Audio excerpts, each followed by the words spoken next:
So I'm trying to keep track of RussiaGate, MemoGate, Gatesgate, ClearanceGate, Mouthbreath, anything with a gate in it, I'm totally lost. So one of the people that I stalk on the interwebs is Gabriel Malor. He's a person with a legal background who does some outstanding writing and snarky tweeting as well.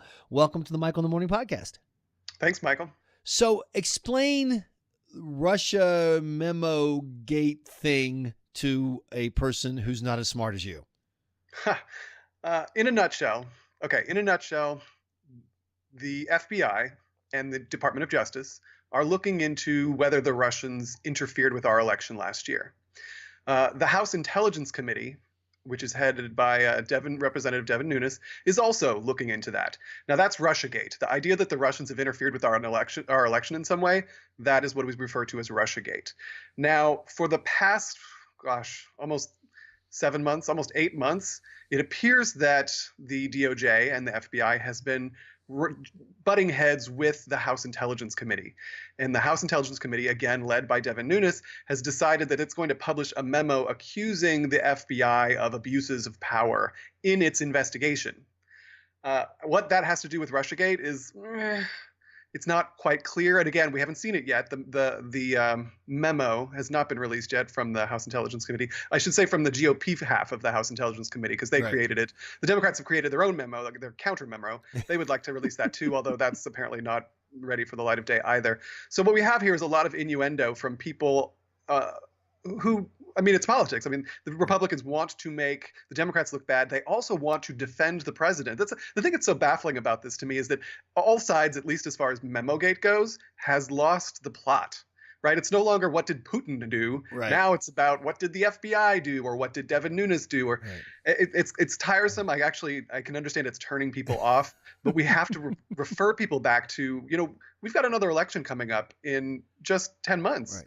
So it would be, a good idea to know what the Russians did, how they did it, and whether they can do it again. I'm with you. I think the biggest story that is completely overlooked is, yes, Russia screwed with our election, and we have done relatively little in response. That's indisputable. It's right in front of us, and you don't need any more Gates investigations to know that. And that's why I think your description, is somewhat it needs to be fleshed out some more, because for my friends on the left, it's not did Russia interfere, it's we're going to reveal how Russia plotted with Trump in advance as part of a plan to steal the election from the American people. Right. That is the big question. And it's still, the president will emphasize this to you every time it comes up, but he's right about this. Look, that's still a big question mark. We don't yet know whether any member of the Trump campaign actually colluded with the Russians. We know the Russians were interested in it, but we don't yet have that crucial, piece of information saying, oh yeah, so-and-so set out to subvert a U.S. election. We just don't have that evidence yet. It would be nice to get that evidence. It would also be nice to say, hey, look, we tried, we gave it a bona fide investigation and we didn't find it, and therefore we can say that everyone is cleared. That'd be nice too, but we're not there yet. And when we're getting lost because at the moment, the House Intelligence Committee is no longer investigating Russia. They seem to be investigating the FBI. Right. And that brings us to the other big thing. And I think this is under considered. We had an election where the president of one party had his DOJ surveilling the presidential candidate of the other party. Now, there may be totally legit reasons for that, blah, blah, but that's still... That's a big deal. That has a really bad odor to it when they start, spying on each other during the campaign.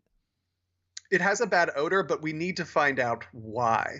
Though I think you're referring to Carter Page. Carter Page, who was an advisor and member of the Trump campaign, was under FBI surveillance during the campaign. In fact, he was under FBI surveillance for several years before the campaign that lapsed. And then during the campaign, FBI renewed that surveillance on Carter Page because they suspected, we think, again, we don't actually know, we haven't seen the warrant application, but allegedly the FBI suspected he was involved with the Russians in some way. But that's a big deal, right? When you're investigating ongoing campaigns.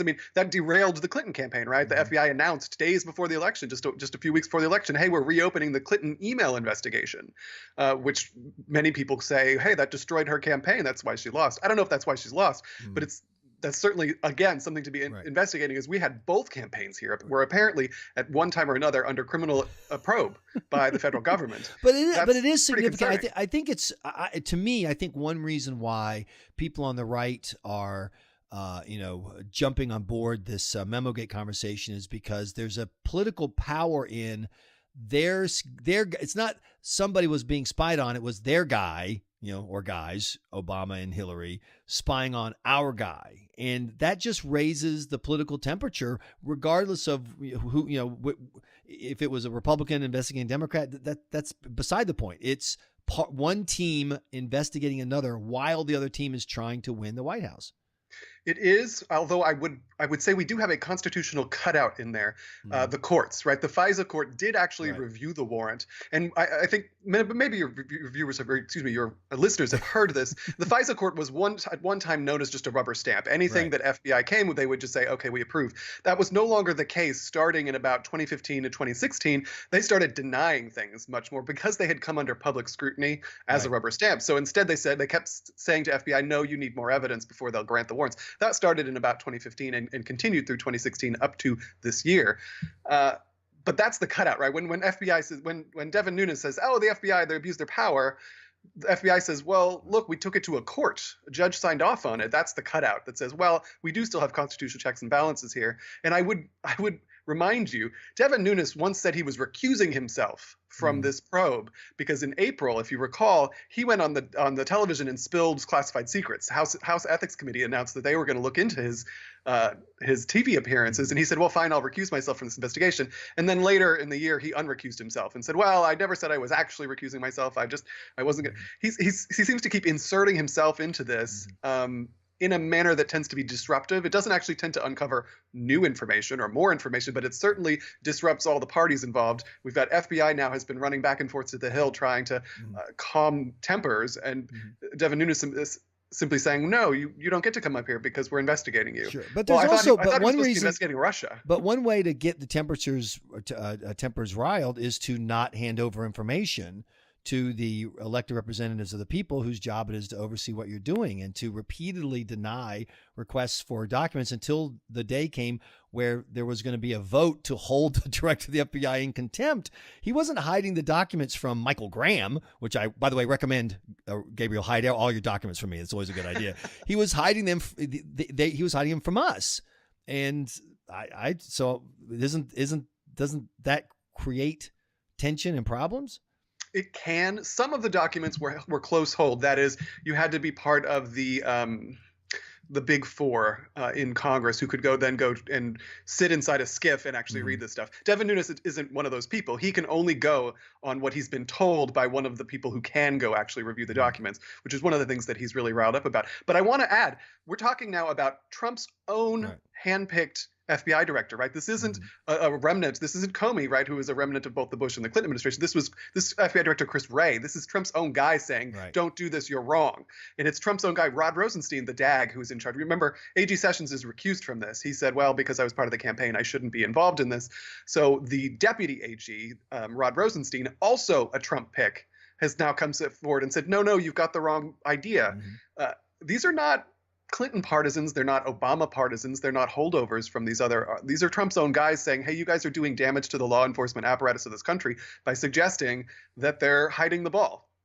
Right. And one reason why they're suggesting that is because they have concerns about the FBI using a product of opposition research that was generated by a company that one of the people looking into the Trump campaign was married to, ending up in front of a FISA court. You're talking about the Steele dossier? Yeah.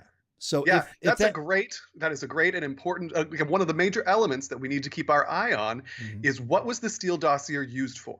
Right. If that was the sole basis of a FISA warrant to go after Carter Page, then that's probably a problem. If it was one piece of the FISA warrant application, well, then it's less of a problem. And if it was duplicative, it didn't really matter if it was included in the warrant or not, well, then it doesn't matter at all. Those are questions that are still outstanding. We don't know the answer. But why not get the answer? This is really the fundamental question. I thought it was interesting. Bill McGurn on Special Report asked the question, I just want to know the truth. Why can't we just know what happened? Why is this whole controversy happening? Just tell us, did you use it or not?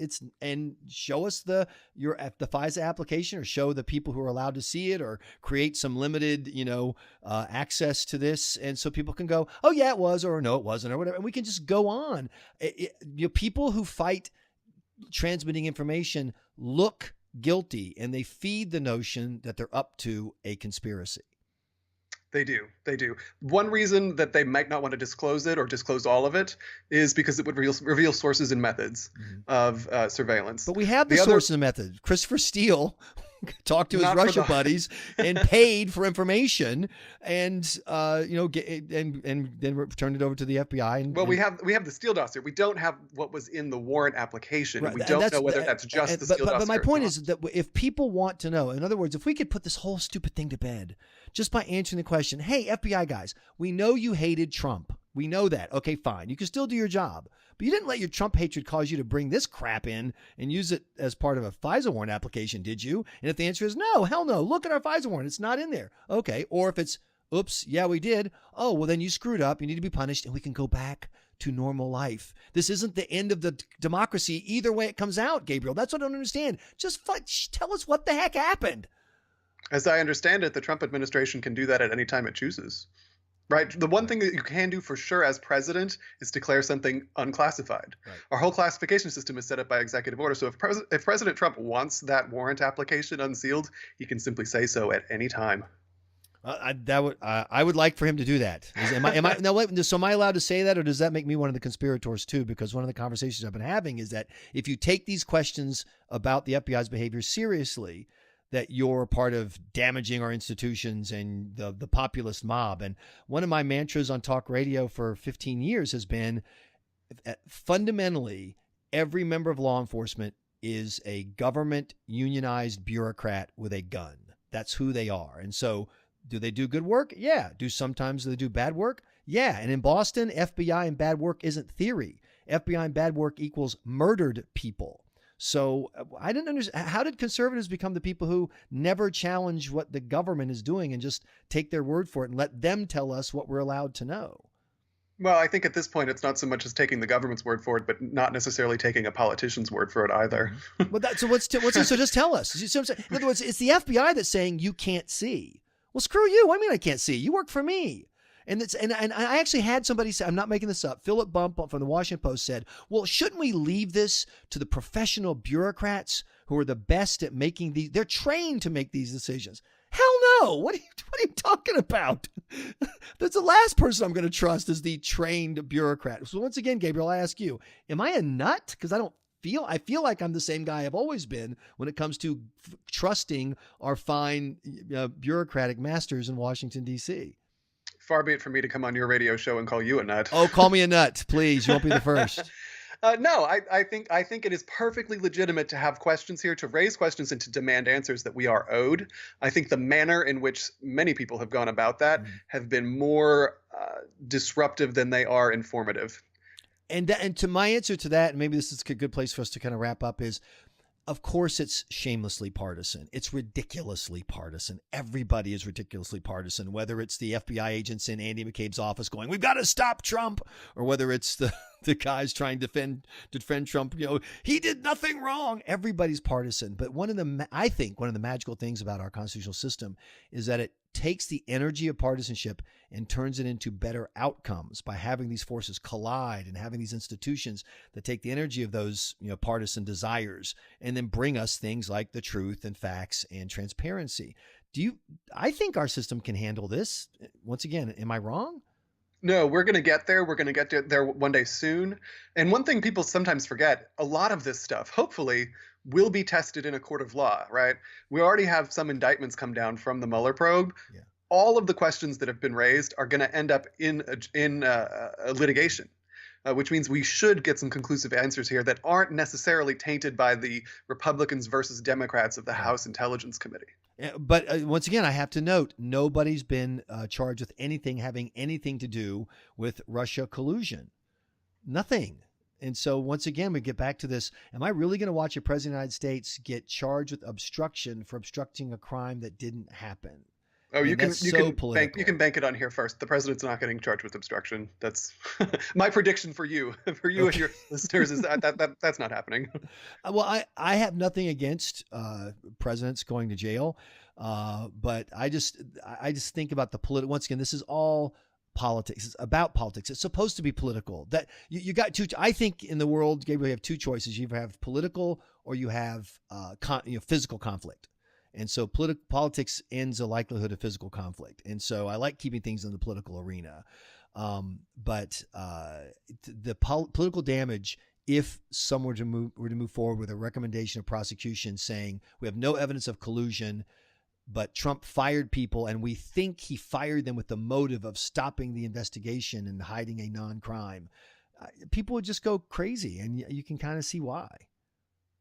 I can see why, but hey, that's the Martha Stewart offense, right? She didn't actually violate any securities laws, but she lied about it later. Again, it's always the crime later, which is one of the warning signs, guys. Don't talk to the FBI without a lawyer, and really kind of try not to talk to the FBI even if you have a lawyer. And so how sad if this all comes down to partisan hack bureaucrats who happen to work in law enforcement versus a president whose ego is so tender that he can't admit that Russia screwed around with the election, and he even though he won it himself, blah blah blah, he can't even admit that they were a player on the team. If he just admitted that the first day, I think we could all gone home.